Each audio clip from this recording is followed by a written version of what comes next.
Вести на Канал 8, добар ден. Состојбата со нивото на реката Брегалница е најкритична во општина Чешиново-Облешево. Поплавени се големи површини земјоделско земјиште. Водата навлезе во дел од куќите. Сообраќајната комуникација со 3 села е во прекин, а жителите со вода за пиење се снабдуваат од цистерни. Тони Ајтовски ги има деталите. Земјоделското земјиште околу селата во општина Чешиново-Облешево е претворено во големо езеро. Излевањето на водата од коритото на реката Брегалница се прошири се до магистралниот пат кон Штип. Високото ниво на Злетовска река и другите притоки дополнително ја влошуваат состојбата со високиот водостој, па сериозно е загрозен и мостот на магистралата А3 кај селото Уларци. Сепак најсериозно е во Чифлик, каде водата веќе навлезе во куќите. Подрумот е пун вода, те гледате со моторче лиеме, дворо со ископаа го со багери да се цаде водата на кај оризите. Песок донеса војската, донеса и то. Цела ноќ сме будни, цела ноќ копаме колку можеме за да се заштитиме. Тука јас сум скоро 40 години прв пат ово. Не, до сега не е имало така. Од двата фриждера ми се поплавени со вода, доле у куќите. И ја вадам водата се од недре. Тоа е страшно, дома дека седеме, дека спиме, вода има. Со прекопување на каналите се прават обиди водата да се испушти, а на помош дојдоа и професионалните војници од Штипскиот гарнизон, кои помогнаа во полнењето вреки со песок, како заштита од наледената вода. Заедно со местното население, освен земјоделското земјиште и домовите, тие правеа напори да ги спасат и домашните животни на селаните. Водата за пиење од пумпите и бунарите во Чифлик е загадена, па на помош со цистерна дојде Кочанската противпожарна единица, како и активисти на Црвениот крст, кои делеа флаширана вода за населението. Во локалната самоуправа се одржи координативен состанок, на кој присуствуваа министрите за транспорт и врски, за здравство и за труд и социјална политика, представници од Дирекцијата за заштита и спасување, од Центарот за управување со кризи и други институции. Од состанокот беше упатен апел до жителите на општината. Водата не е за пиење, може да користат исклучиво за техничка вода. Веќе се организиравме со помош на општината Велес и општината Кочани, ќе пристигнат цистерни за да има редовно водоснабдување на населението. Исто така со помош на Црвениот крст и повеќе компании по големи количини на вода за пиење ќе бидат пристигнати во општината Чешиново и Облешево. Сакам да истакнам дека треба граѓаните личната хигиена да е кренат на повисоко ниво, бидејќи со повлекување на водата ќе останат остатоци од септичките јами, зашто и дополнително ќе се направи дезинфекција од страна на Министерството за здравство. Надојдената вода ги прекри и ги оштети локалните патишта кон селата Теранци, Кучичино и Борилчево, поради што жителите користат алтернативно поврзување со општинскиот центар. Привремено сообраќајот по овие патишта е забранет, а министерот Јанакиевски рече дека ќе се работи на нивно способување. Во текот на утрешниот ден треба да се работи на паралелен пат од страна на јавното предпријатие за државни патишта.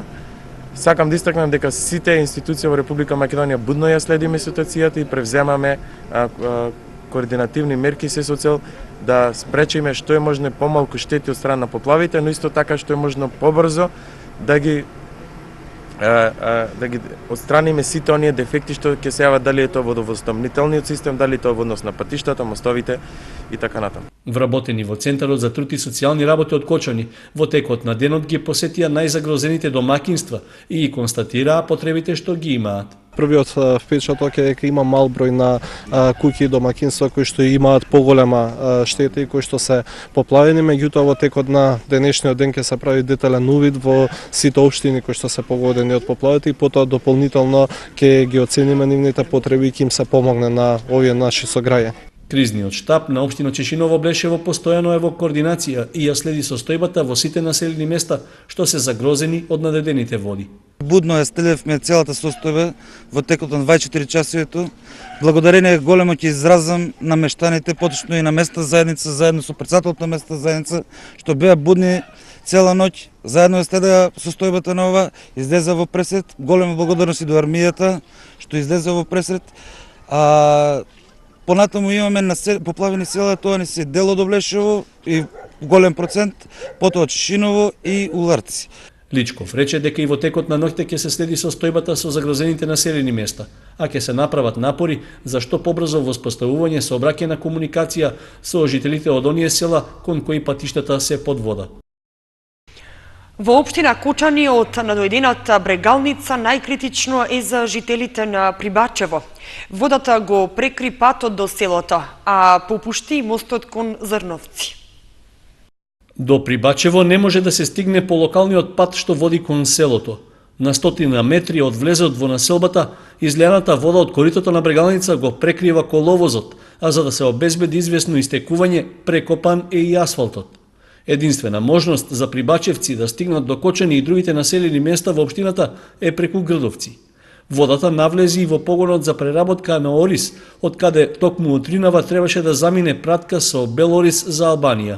Утринешниот бран, кој што беше околу 6:30 во селото Прибачево, значи непредвидена вода дојде од негде, иако најавите беа од водостопанското предпријатие дека пикот е поминат ноќта, меѓутоа од некои излевање, предпоставките се дека од мостот кај на брегалница кај Слив е допринесено да се излее водата во полето и селото Прибачево беше во критична состојба.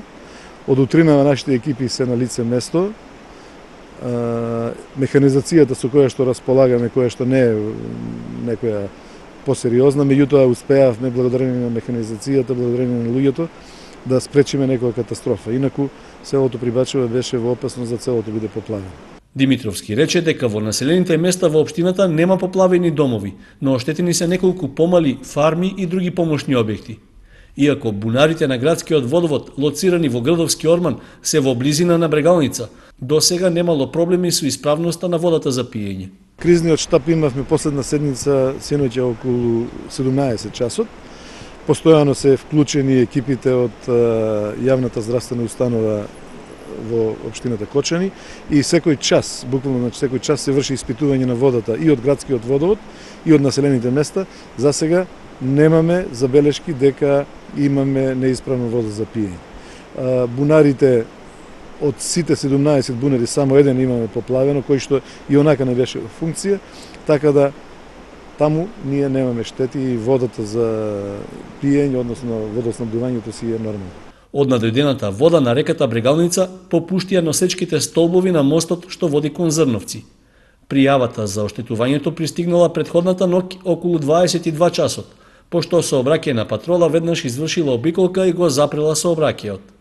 Иако не изгледа сериозно оштетен, на неколку места на коловозот можеше да се забележи дека е испукан. Како превентива, забрането е поминувањето за сите видови возила преку него, па жителите на општина Зрновци го користат локалниот патен правец кон Лески и Виница.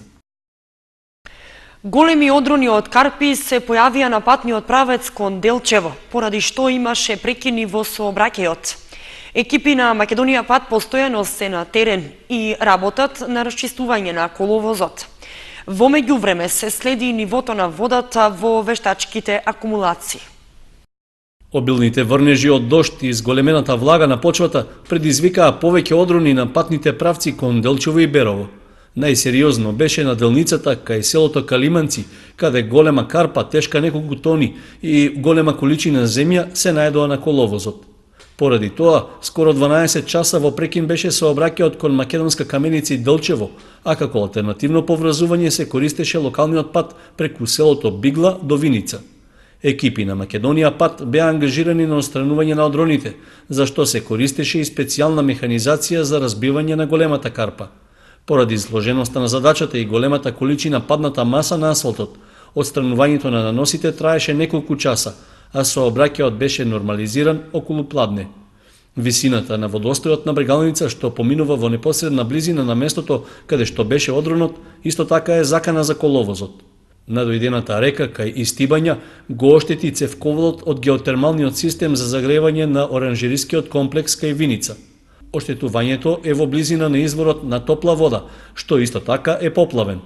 Зголемениот водостој на Брегалница е поради прелевањето на браната Калиманци, со што не може целосно да се контролира нивото на реката.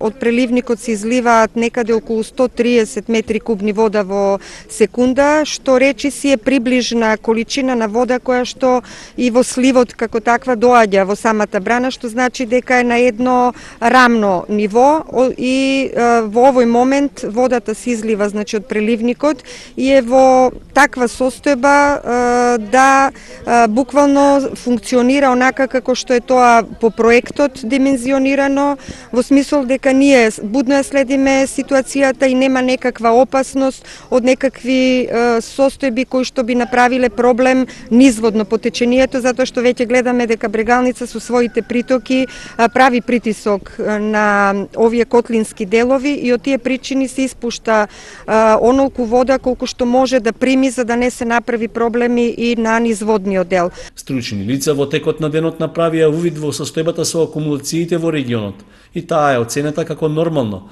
односно нема нарушување на стабилноста на објектите. За ваков тип на врнежи и надоаѓање на вода од сливовите, тие се наоѓаат во стабилна состојба, значи она што се прелива преку брана се е предвидено со проект и оди на преливните органи, а во однос на другите делови низинските од сливот зависи од повеќе фактори, значи во однос на самата стабилност на браните која што е најбитна, Комитетот за големи брани, каде и јас сум член и други експерти, постојано следи ситуацијата и во тој поглед значи не се очекуваат никакви проблеми и увидот денешен на браната Калиманци го потврдува тоа. Како што каже и државниот секретар, водите кои што доаѓаат во моментот од сливот се скоро исти со оние што преливаат и во тој поглед значи не треба да има никаков аларм. Освен Калиманци, подолг период на прелив е и браната Градче, поради што скоро истата количина што се влева во неа преку преливникот истекува во Кочанска река. Да се пие флаширана вода, рацете да се мијат со превривана вода, садовите кои што се употребуваат во подготовка за храна да се мијат со безбедна вода за пиење, односно да се користи вода од цистерни и овошјето и зеленчукот да се мијат со безбедна вода за пиење. Сите кои имаат цревни заболувања веднаш да се јават на лекар. Ова се апелите и препораките од лекарите од Институтот за јавно здравје во Скопје и представници од Светска здравствена организација, кои што одржаа состанок во Центарот за јавно здравје Кочани. Представници од Министерството за здравство, Институтот за јавно здравје од Скопје и од Светска здравствена организација на состанок во Центарот за јавно здравје во Кочани со цел да се уверат во актуелната епидемиолошка состојба во регионот, со акцент на поплавените подрачја и да увидат дали доминираат цревни заразни заболувања. Стручни екипи од Центарот за јавно здравје се на терен и анализите од земените мостри на водата говорат дека населението претежно во поплавените региони треба да употребува безбедна вода за пиење, а тоа значи да не се користи водата од водоводот, туку исклучиво флаширана вода. Населението во поплавените региони, а тоа е повеќе се работи за општина Чешиново, Облешево, препорачливо е да користи флаширана вода за пиење. И исто така да се користи вода од цистерни. Значи рацете да се мијат со безбедна вода за пиење. Тоа значи дека може да се мијат со превривана вода, со превриена вода, да се мијат садовите кои што се употребуваат во подготовката за храна со безбедна вода за пиење. Исто така да се мие зеленчукот и овошјето. Многу е важно да се мие зеленчукот и овошјето со безбедна вода за пиење. Исто така даваме препорака доколку некој од поплавените региони има цревни заболувања или цревно-интестинални заболувања, да побара помош кај својот матичен лекар. Доколку, например, е во период кога неговиот матичен лекар не работи, може да се обрати во службите за итна медицинска помош или на телефонскиот број 194. Констатирани се само поединични случаи на цревни заразни заболувања во поплавените подрачја, но сепак препораките остануваат да важат, велат од Институтот за јавно здравје Скопје. На нивото на регионот кој што е поплавен и во Центарот за јавно здравје има само поединечни случаи на цревни заразни заболувања кои што не се поврзани помеѓу себе. Не станува никаков збор за сега за било каква епидемиска појава.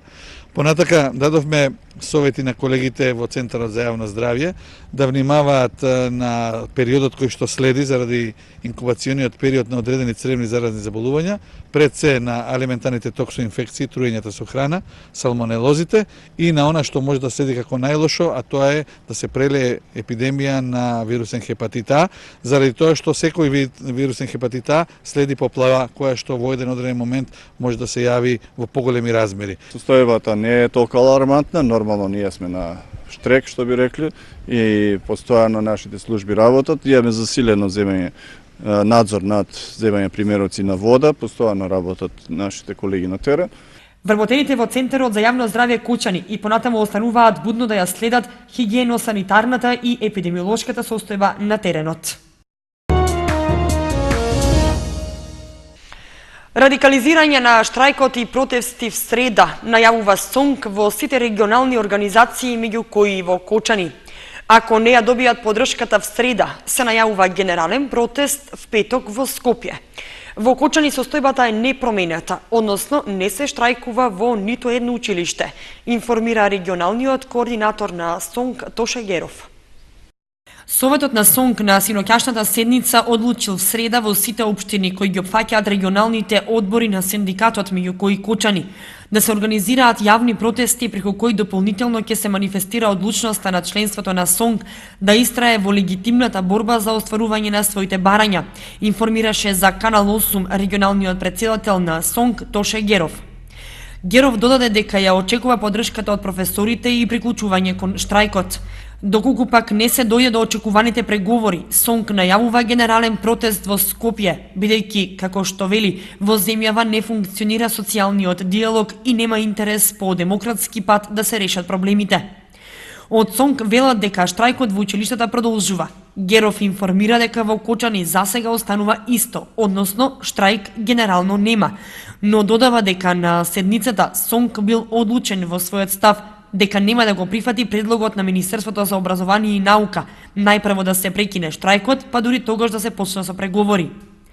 Констатацијата е, вели Геров, дека се повеќе и повеќе училишта го подражуваат штрајкот и влегуваат во него, а ја имаат поддршката и од јавноста, така што Министерството за образование и наука треба посериозно да пристапи кон генералниот штрајк. Во меѓувреме и учениците почнаа да застануваат на страна на своите професори. Таков е случајот за гимназијата Орце Николов во Скопје.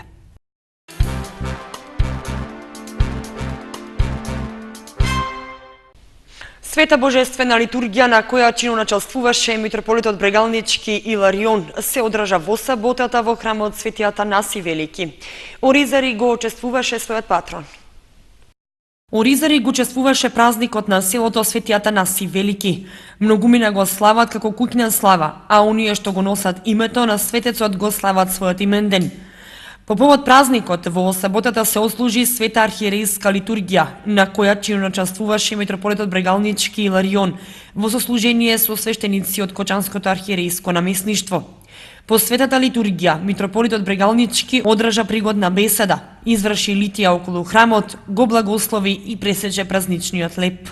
Денеска е голем празник за Светата православна црква Христова, бидејќи го празнуваме и прославуваме големиот богослов, иерарх и учител на Вселената, тоа е Светиот Атанаси Велики, кој што уште од својата рана младост покажа ревност за вистината Христова, за учењето Христово. Беше учесник на првиот Вселенски собор во Никеја во 325 година.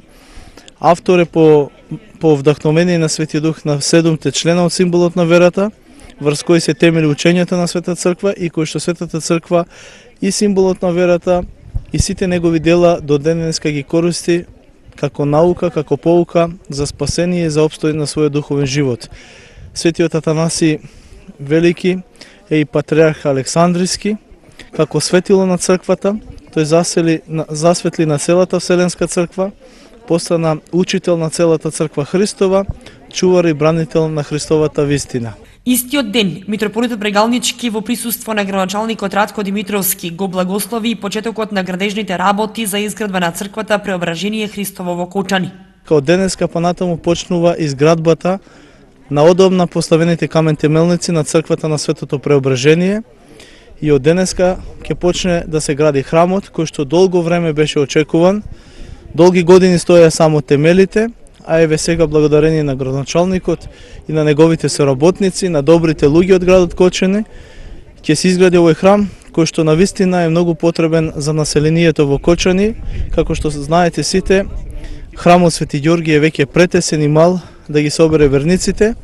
Исто така Веќе скоро карабината е завршена на црквата Свето Благовештение во населбата Драчевик, така да Кочани со таа црква и со црквата на Свето Преображение кој што денеска го почнуваме, ќе добие 2 нови храма, 2 нови светилника, 2 места каде што луѓето ќе доаѓат, ќе се молат, ќе се спасуват и ќе се осветуваат. На крај митрополитот апелираше да не се осквернуваат светите храмови и да не се краде од нив и да не се разбиваат, како што беше примерот со неколку цркви во Кочанско, и дека таквите дела покажуваат дека дисциплината меѓу народот е опадната и верата меѓу луѓето е слаба. Црквата таквите луѓе ги осудува, заврши владиката Иларион. Изложба на тема Флора и фауна беше отворена во Центарот за култура Бели Мугри во Кочани. Младите сликари, уметници, чии дела се изложени, се ученици во училиштето за цртање и сликање што работи при Центарот за култура. Изложбата ќе биде отворена 2 недели. 106 дела изложени во Центарот за култура Бели Мугри како дел од 11-тата меѓународна детска ликовна изложба Флора и фауна, извор на животот и убавината, што беше отворена во саботата. Изложбата е под покровителство на Министерството за култура на Република Македонија, а организатор е Детскиот ликовен центар од Скопје. Станува збор за изложба со ликовни творби од наставата по ликовна уметност на темиот заштитата на животната средина и природата. За значењето на изложбата зборуваше Габриела Стефановска, а присутните ги поздрави менторката Александра Димитрова и ученичката Љупка Коцева. Училиштето за цртање и сликање функционира како успешно до сега, барем јас како ментор можам тоа да го заокружам и да го кажам, бидејќи се повеќе и повеќе од претходниве години, па и сега од групата, значи има талентирани деца, излегуваат и се запишуваат надвор од нашата општина, продолжуваат со уметноста. Значи јас како ментор сакам да кажам дека оваа изложба Флора и фауна и работевме 3 месеци напорно, каде што имавме воедно и конкурси каде што учествуваа учениците на истата тема Флора и фауна. Не случајно ја одбрав на оваа тема, бидејќи таа е неисцрплива инспирација за сите нас на различни возрасти. Поради тоа има голем број на дела, сите се различни едни од други и мило ни е што можеме да ги споделиме, бидејќи уметноста не е уметност ако не е видена од сите други луѓе. Менторот Димитрова, која што раководи со училиштето за цртање и сликање при Центарот за култура, на отворањето на изложбата им ги врачи дипломите на наградените ученици од објавениот конкурс. Првите места им припаднаа на учениците Давид Јосифов, Павел Николов, Ива Атанасова и Кети Зашева. Втората награда ја доби Симе Трајчов и третата награда ученичката Благица Стојанова, сите ученици во училиштето за цртање и сликање при Центарот. Отворањето на изложбата беше збогатено со музика за која се погрижија Ангела Ајтовска, Нора Дамјанова и Кети Зашева.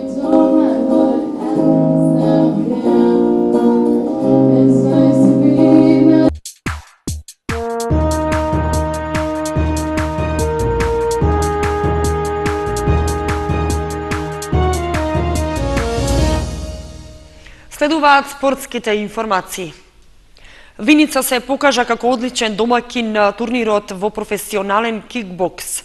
Станува збор за 5-то издание на меѓународниот меморијален кикбокс куп Љупчо Неделковски, кој годинава се одржа во оваа општина.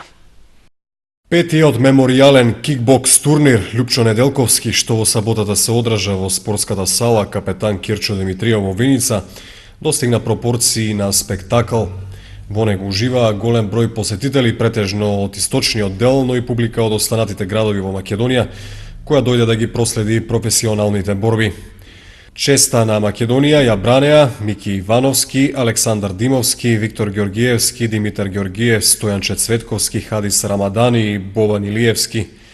На турнирот настапија и Петмина Турски и двајца српски репрезентативци. Виница се покажа како одличен домакин на турнирот. Градоначалникот, гостите и организаторите разменија пригодни подароци, а Дончев во изјавата истакна дека организацијата на ваков врамен спортски настан представува чести задоволство за општината, посака добри борби на купот за публиката да ги проследи со апетит. Комплетни резултати од купот: 63,5 кг лоу-кик, Хадис Рамадани Македонија, Фазлија Реджепи Србија, победа на Рамадани; 71 кг лоу-кик, Бобан Илиовски Македонија, Димитар Георгиевич Србија, победа на Илиовски; Категорија до 86 кг К1 Лазар Стојановиќ Србија и Таргут Кочајака Турција победа на Кочајака. Минус 86 кг лоу-кик Стојанче Светковски Македонија Ајкут Тонкал Турција победа на Тонкал со прекин. Плюс 91 кг лоу-кик Александар Димовски Димса Македонија Фатис Йилдис Турција победа на Димовски. Минус 81 кг лоу-кик Димитар Георгиев Македонија Мухамед Митхат Илмас Турција победа на Георгиев. Шлагот на вечерта беше борбата во К1 до 81 кг, каде бронзениот од Европското првенство Мики Ивановски се сретна со Огуст Шекер. Ивановски Шекер победа на Ивановски. Со тоа носител на купот Лјупчо Неделковски стана македонскиот репрезентативец Мики Ивановски. Останати вести од спортот. Спортистот на Кочани Мартин Стојменов прогласен и за најдобар јуниорски каратист на Македонија од страна на Карате Федерацијата. Најнадежниот спортист Роберто Здравковски стана носител на црн појас први дан. Баскет Дино поразен во првото коло од Суперлигата. На официјална свеченост што се одржа во саботата во Скопје, Карате Федерацијата на Македонија ги додели наградите за најдобрите домашни каратисти според остварените резултати во минатата година. Репрезентативецот Мартин Стојменов го доби признанието за најуспешен каратист за 2014 во категоријата јуниори. Наградата му ја додели селекторот Арлин Хусаини. Во саботата се одржа една свечена манифестација за најуспешен каратист во Македонија, во секој во својата категорија, кадети, јуниори до 21 година и сениори. Оваа награда ја добив по освојувањето на третото место на Европското првенство во Лисабон. Имав најмногу бода и од државното првенство и од неколку турнири што освоив прво место, и оваа награда е по повод на освојувањето на најмногу бода. Ова за мене е втора награда, исто така и во 2010 година бев избран за најдобар каратист во Македонија, во кадетска категорија, сега во јуниорска, па се надевам дека и другата година ќе бидам избран и во јуниори до 21 година. Штипјанецот Емил Павлов е прогласен за најдобар каратист за 2014 година во Македонија, благодарение најмногу на титулата Европски првак во својата категорија, а Сашко Арсовски беше прогласен за најдобар тренер во Македонија. Карате клубот Штип пак ја доби наградата за најдобар клуб за 2014. Локална сцена, каратистот на Партизан Роберто Здравковски стана носител на црн појас први дан. Младиот Здравковски беше избран за млад надежен спортист за 2014, а ова напредување е уште една потврда за неговиот раскошен талент. Одиграно е правото коло во М18 Суперлигата. Баскет Дино загуби на домашен терен од втората екипа на МЗТ Скопје со резултат 64-80. Причините за поразот тренерот Сашко Лазаров ги наоѓа во многу слабата игра на неговите избраници. Во второто коло, Баскет Дино има уште потешка задача на гостувањето против првата екипа на МЗТ в сабота во Скопје.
Ги следевте вестите на Канал 8. Ви благодариме што бевте со нас. Имајте убава вечер. Довидување.